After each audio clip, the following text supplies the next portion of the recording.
Assalamualaikum warahmatullahi wabarakatuh. Ya, semangat pagi. Salam agro, mitra-mitra dimanapun Anda berada. Semoga selalu sehat, semoga selalu berkelimpahan. Dan kali ini tema yang saya bawakan adalah tentang tanaman jahe, ya. Karena memang saat ini sedang lagi tren orang mencari meningkatkan imun, ya, salah satunya dengan minum yang hangat-hangat, ya. Maka permintaan jahe cukup meningkat pada masa-masa pandemi seperti ini. Barangkali ada yang belum kenal dengan saya, nama saya adalah Adi Nugroho, di mana saya banyak mengawal untuk produk-produk agro dan juga mengawal untuk produk-produk hama penyakit pada PT Natural Nusantara. Baik mitra-mitra, sahabat-sahabat agro dimanapun Anda berada, ya, tanam jahe yang dilakukan pada keluarga ataupun pada lingkungan yang terbatas ini bisa kita lakukan pada lahan yang sempit dengan menggunakan polybag misalnya, atau dengan menggunakan keranjang, ya. Ini ada beberapa daerah seperti daerah Sumatera Utara ini banyak menggunakan dengan keranjang, ya, polybag yang pada umumnya, atau mungkin dengan menggunakan karung bekas, ya. Jadi menggunakan karung bekas pun juga bisa menanam jahe, ya. Nah, sebelum kita melangkah lebih jauh, ya, tentang jahe, tentu saja kita perlu mengenal jahe apa yang akan kita tanam, ya. Yang pertama adalah jahe gajah. Namanya juga jahe gajah, otomatis ukurannya agak lebih besar, ya, agak lebih besar. Produktivitasnya paling tinggi, ya. Cuman ada kekurangannya, yaitu aroma dagingnya kurang dan kadar kepedasannya juga kurang, ya. Dibandingkan apa? Dibandingkan dengan jahe emprit misalnya. Ya, ini cukup pedas, ya. Kemudian aroma dagingnya tajam dan produktivitasnya sedikit di bawahnya, ya, sekitar 7-20 ton per hektarnya. Dan berat rimpangnya rata-rata sekitar 3 hingga 10 gram atau 10 ons, ya. 10 ons, ya. Ini cukup pedas, yang banyak dicari selain jahe merah, jahe emprit, jahe gajah, karena jahe gajah juga kadang digunakan untuk masak. Jadi jahe emprit ini biasanya yang diseduh juga dengan yang di angkringan itu, ya. Selain jahe merah, ada juga yang menggunakan jahe emprit untuk minuman jahe, ya. Kemudian jahe merah ini kepedasannya, ya, cukup tajam, ya. Kemudian dagingnya juga cukup besar, cukup seratnya cukup pedas, ya. Kemudian produktivitasnya juga kurang lebih sama dengan jahe emprit, ya. Ini jahe emprit adalah 7-20 ton, jahe merah juga 7-20 ton kurang lebih per hektarnya. Namanya jahe merah, tentu saja warna jahenya sedikit berwarna kemerahan, ya. Nah, untuk media tanam yang ditanam di media polybag ataupun keranjang ataupun menggunakan dengan media karung bekas, ya, bekas karung bekas, ya, itu kita bisa menggunakan dengan media tanam kurang lebih seperti ini, ya. Tanah kompos dengan sekam bakar, ya. Ini dengan perbandingan 2-2-1, 2 bagian tanah, 2 bagian kompos dan 1 bagian sekam bakar, ya. Namun media ini bisa menyesuaikan dengan kondisi lingkungan setempat, ya. Bisa menggunakan dengan kondisi lingkungan setempat. Yang diharapkan adalah porositasnya cukup baik, aerasinya cukup baik untuk menanam jahe, ya. Kemudian campur media ini, ya, ke dalam polybag ataupun ke dalam bekas karung ataupun mungkin dengan keranjang, ya. Kemudian tinggi yang diharapkan kurang lebih sekitar 15 hingga 20 cm terlebih dahulu. Jadi kalau kita menggunakan dengan polybag ataupun dengan menggunakan karung bekas, ya, maka masih ada sisa tingginya atau mungkin terlalu tinggi plastiknya. Nah, ini bisa dilipat terlebih dahulu, ya. dilipat terlebih dahulu, nanti pada saat pemeliharaan tinggal kita menambahkan kompos atau tinggal kita menambahkan pupuk kandang sesuai dengan waktu pemberiannya ya.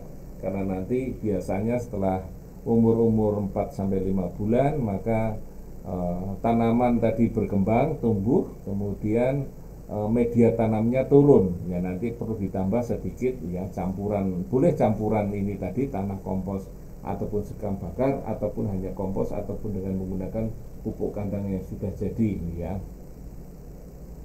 Nah, setelah kita campur tanah kompos maupun sekam bakar ini ya yang kita sudah siapkan, maka kita siramkan larutan Supernasa ditambah dengan Glio ya, kurang lebih sekitar 500 ml ya.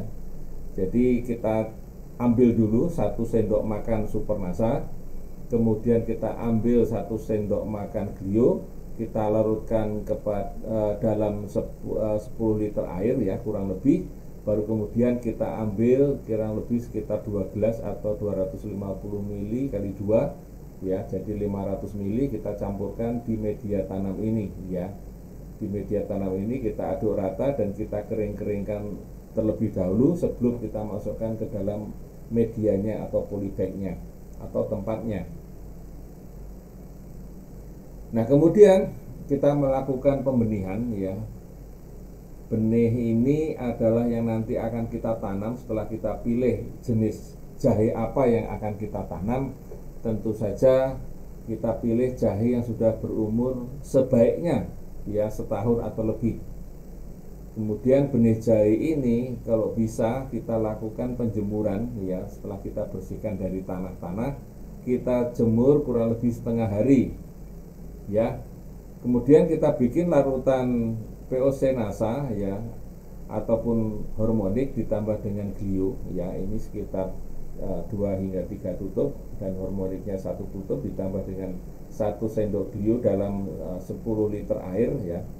Kemudian kita aduk rata terlebih dahulu. Nah, setelah menjemur benih jahe tadi, maka masukkan benih jahe tadi ke dalam larutan ini ya. Kita masukkan kurang lebih sekitar 2-3 menit saja, jangan terlalu lama.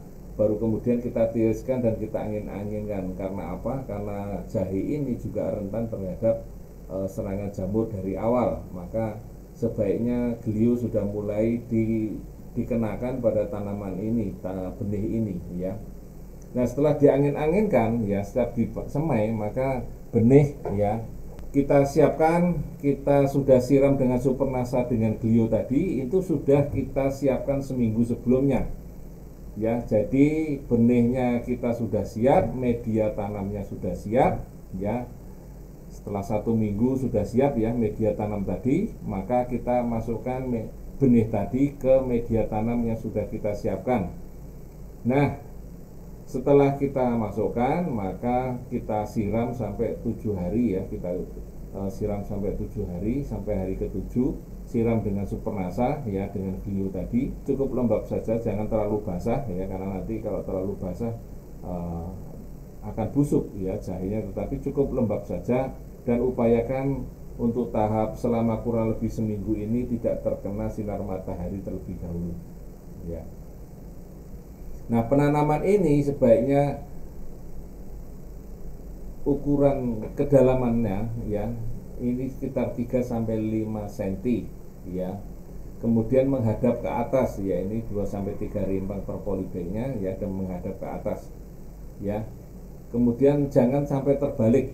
Ini perlu karena memang nanti bisa menghambat pertumbuhan tanaman jahenya, dan ditanam di musim penghujan bila di lahan ya. Kalau masih menggunakan polybag ataupun media yang lain ya, keranjang dan lain sebagainya, ini sebaiknya ya, bisa di musim-musim yang bisa kita siram maksud saya ya. Namun kalau di lahan maka perlu penyiraman, maka sebaiknya kita lakukan penanaman itu di bulan-bulan basah atau bulan-bulan musim penghujan. Nah, untuk pemupukannya pada saat umur 4 minggu setelah tanam atau 1 bulan ya, kemudian 2 bulan, 3 bulan dan 4 bulan, serta 6 bulan, ya ini kan fase-fase pertumbuhan vegetatifnya yang cukup tinggi, maka kita siram dengan Supernasa dan Glio ya, dengan dosis 1 sendok makan Supernasa ditambah dengan 1 sendok makan Glio dalam 10 liter air. Kemudian kita berikan setengah sampai 1 liter per polybagnya ya. Ya jangan selalu basah, tapi kita menyesuaikan kondisi medianya. Kemudian untuk di bagian atasnya kita semprotkan dengan POC Nasa ataupun hormonik ya. Bisa juga kita semprotkan dengan BSA ya. Kemudian kita tambah Glio atau BVR, ini kondisional saja apakah serangan jamurnya cukup tinggi ataukah serangan hamanya cukup tinggi, tinggal kita menyesuaikan. Kita semprot di umur-umur 4 minggu setelah tanam, 8 minggu setelah tanam, kemudian 12 minggu setelah tanam, dan 16 minggu setelah tanam. Atau kurang lebih bisa kita lakukan penyemprotan 7 hingga 10 hari sekali ya, dengan dosis 4 tutup POC Nasa dan 2 tutup hormonik per tangkinya ya. Ini ukuran tangkinya kurang lebih 12 hingga 15 liter air. Nah, pupuk makro yang kita gunakan, kita tambahkan dengan urea ya, kurang lebih sekitar 20 gram, TSP 10 gram, ZK 10 gram per pohonnya ataupun per polybag ya. Ini pada sebelum tanam ya, pada sebelum tanam, kemudian umur 2 bulan dan kemudian umur 4 bulan ya. Alangkah baiknya ini dilakukan pemberian urea ini, TSP dan ZK ini dilakukan dengan cara disiramkan ya, disiramkan, karena kita takutkan adalah sisa-sisa daripada urea ataupun TSP yang tidak larut ya, tidak larut, maka ini akan menjadi tempat untuk jamur. Padahal tanaman jahe ini sangat rentan terhadap serangan jamur ya. Kemudian untuk 100 batang jahe atau polybag, maka kira-kira membutuhkan berapa? Ya, kurang lebih kalau kita hitung dengan cara yang seperti tadi, maka Supernasanya dan Glio ini kita membutuhkan sekitar 2 botol Supernasa dan 2 kotak Glio. Sementara POC Nasa dan hormoniknya kurang lebih 1 botol POC Nasa dan 1 botol hormonik ya, dengan dosis 4 tutup dan 2 tutup per tangki ya, ini per tangki. Ini untuk 100 batang ya, untuk 100 batangnya sampai panen nanti.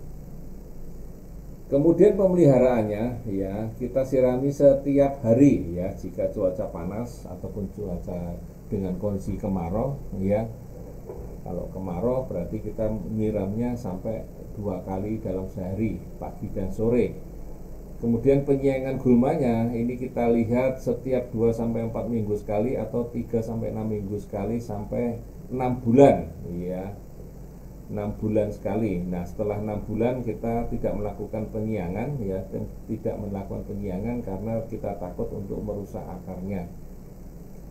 Untuk penyulaman tanaman jahe yang kita tanam ada kematian atau mungkin terserang jamur dan lain sebagainya ya, maka kita bisa sulam usia 1 sampai 1,5 bulan ya, 1,5 bulan ya, benih yang sudah disemai. Jadi kita susulkan benih-benih yang sudah kita siapkan, kita lakukan penyulaman di usia 1 sampai 1,5 bulan. Nah, pembumbunan atau pemberian tanah tambahan ini kita lakukan di usia 2 sampai 3 bulan, atau jika terlihat rimpang jahe menyembul keluar ya, dan kita uruk ya sekitar 10 cm ya, ini kita tambahkan ya. Tadi kita sudah sarankan bahwa polybag yang kita lakukan tadi, kita pemberian media tadi kita lipat, maka nanti akan ditambah dengan 10 cm, maka nanti makin lama jahenya makin naik ke atas, makin pelan-pelan nanti kita tambah pembumbunan atau penambahan tanah supaya jahe tidak menyembul keluar ya. Ini kita lakukan berulang-ulang sampai sekitar umur 8 bulan ya. Kemudian untuk di lahan ya, lahan yang dibutuhkan untuk jahe emprit ya, kurang lebih ketinggiannya 200 hingga 400 di atas permukaan air laut. Kemudian jahe gajah masih agak tinggi ya, di atas 400 sampai 800 ya. Jahe merah juga mendaki daerah-daerah yang rendah ya, tidak terlalu tinggi, sekitar 200 hingga 600 meter di atas permukaan air laut.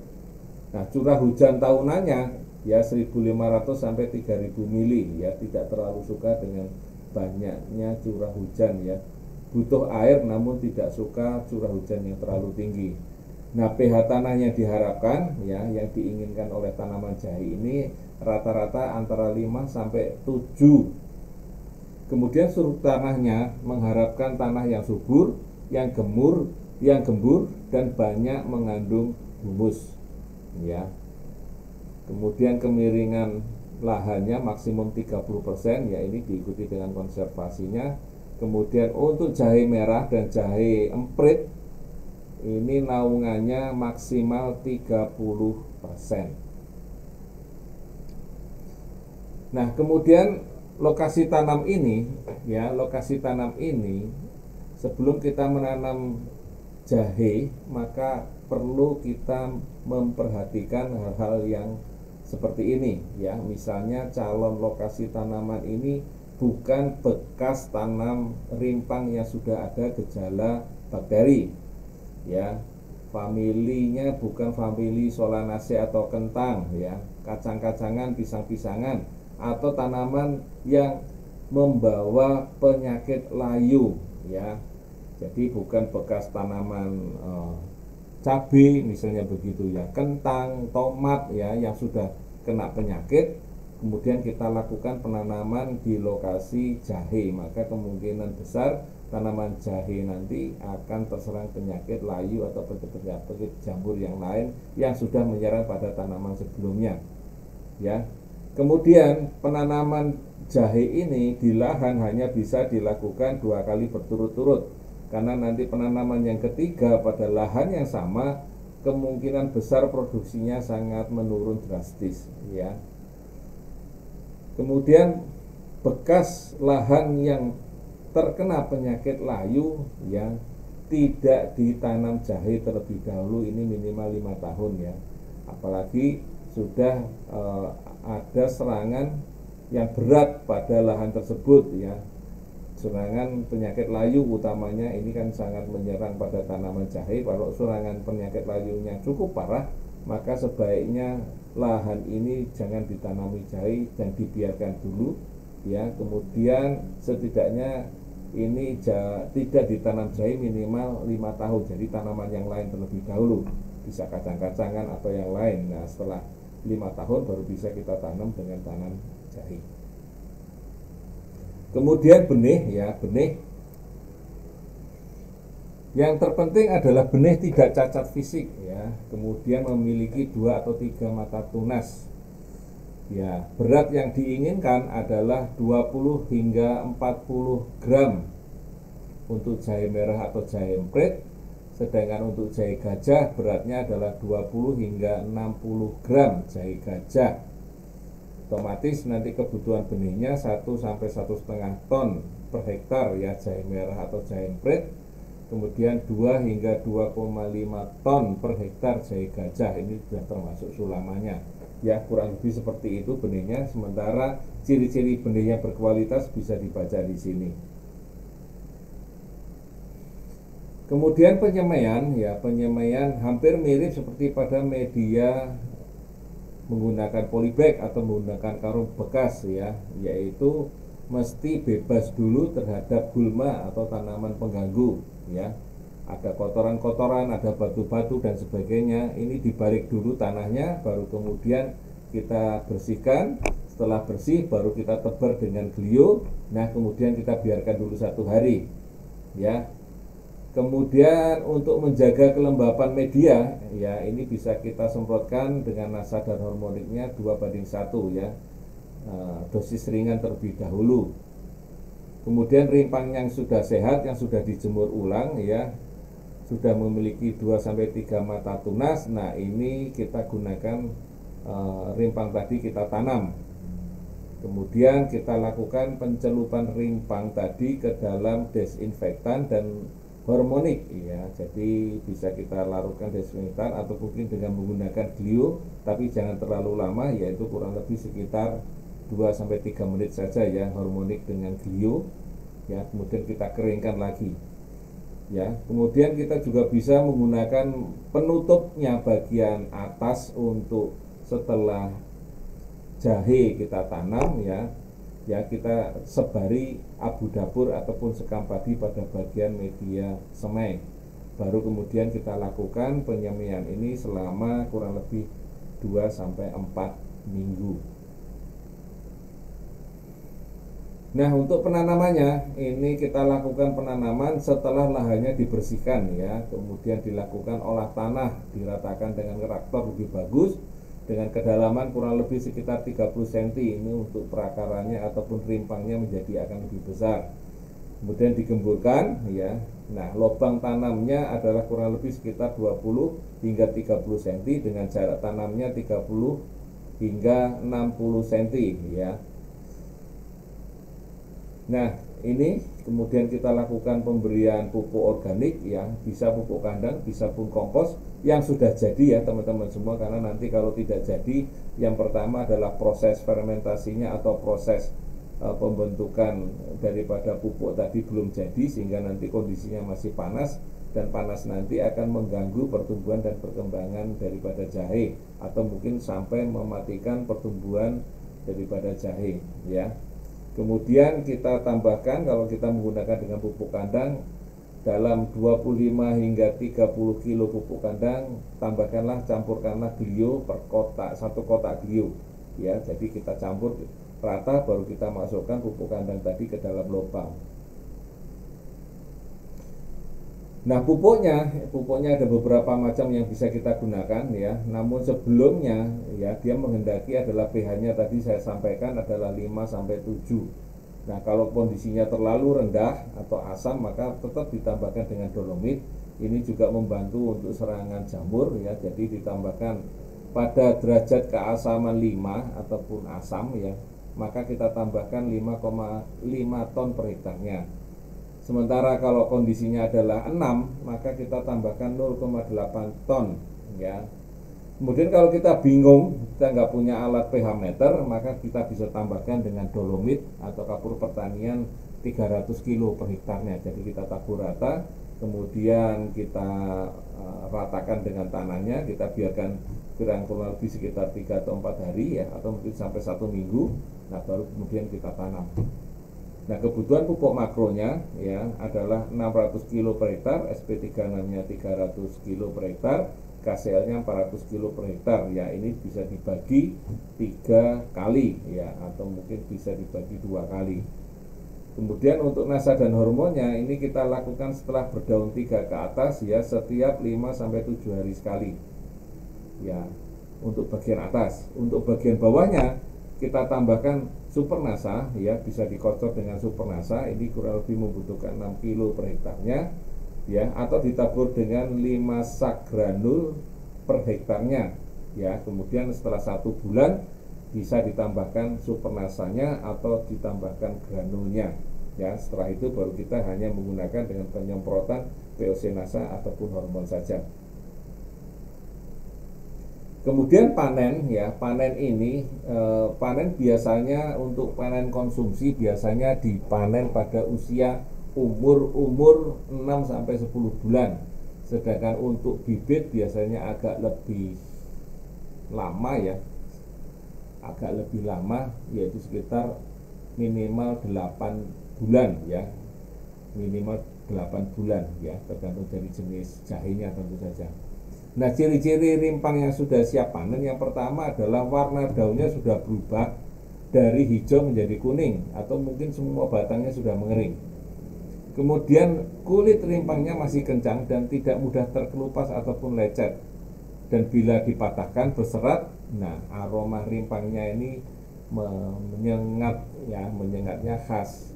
Dan warna rimpang mengkilat dan terlihat bernas, berarti rimpang ini sudah siap untuk dipanen. Nah, ini adalah mutu rimpang, ya, adalah mutu rimpang mutu 1 bobotnya 250 gram, mutu 2 ya kurang lebih 150 hingga 249 gram, ya. Mutu 3 itu, ya, ada kulit yang terkelupas, ada benda asing, ada jamur ataupun kapangnya, ya. Jadi mutu yang pertama adalah bobotnya kurang lebih 250 gram per rimpangnya, kulitnya tidak terkelupas, tidak ada benda asingnya, tidak ada kapangnya. Ini mutu yang terbaik. Kemudian apa kelebihan kita dengan menggunakan teknologi NASA ini, teknologi pemupukan ini? Yang pertama adalah bobot jahenya rata-rata bertambah, ya. Kemudian rasa jahenya ini yang kita inginkan, ya. Kemudian tingkat kepedasannya biasanya meningkat atau bertambah pedas, ya. Nah, selain itu kesuburan tanahnya masih terjaga, dan biasanya panen jahenya, waktu kita memanen jahenya, karena kesuburannya terjaga, maka panen jahenya menjadi lebih mudah. Demikian tadi mitra-mitra, teman-teman, ya, agro dimanapun Anda berada. Tema kali ini adalah tentang jahe, ya, kita sampaikan. Semoga ini bisa memberikan inspirasi, semoga bisa memberikan manfaat buat teman-teman dan petani-petani jahe dimanapun Anda berada. Dan kita nanti akan ketemu lagi dengan tema-tema ataupun hama dan penyakit di lain waktu dan di lain kesempatan. Tetap semangat, tetap menjaga kesehatan, dan semangat pagi.